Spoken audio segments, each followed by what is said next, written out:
Let P be a point exterior to a circle centered at point O and draw the two tangents to the circle from P. Let S and T be the 2 points of tangency. We want to show that OP bisects angle SPT and PS is equal to PT.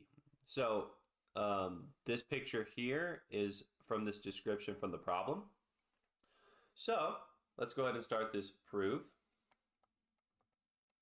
So as you can see, OS and OT are both radii, right?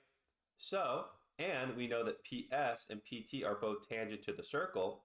So by the circle tangency theorem, since OS is a radii and PS is tangent to the circle, this means that the measure of angle OSP is equal to 90, right?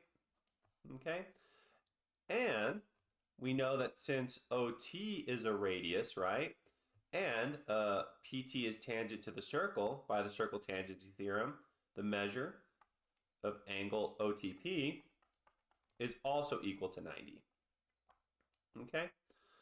So now go ahead and look at triangle OSP and OTP. They're both right triangles. So if I can show that these two right triangles are congruent, then surely I can show that PS is equal to PT and OP bisects angle SPT. All right.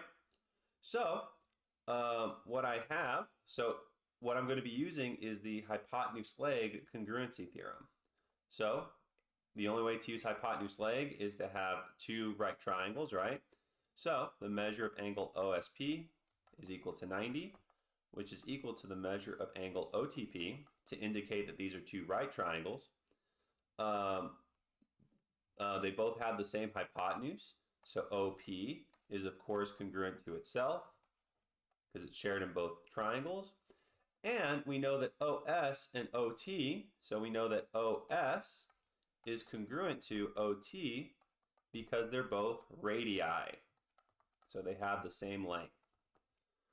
So we have hypotenuses congruent together and corresponding legs congruent to each other.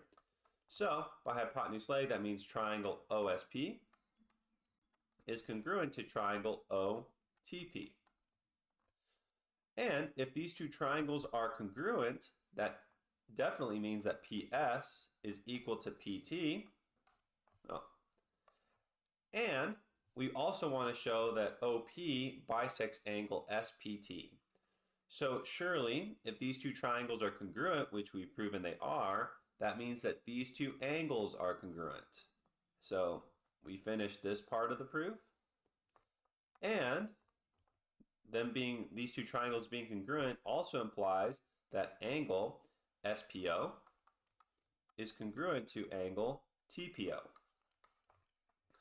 And if SPO is congruent to TPO, this implies that OP bisects angle SPT. Since these two angles are congruent, that means that OP bisects that angle SPT, which is the end of the proof.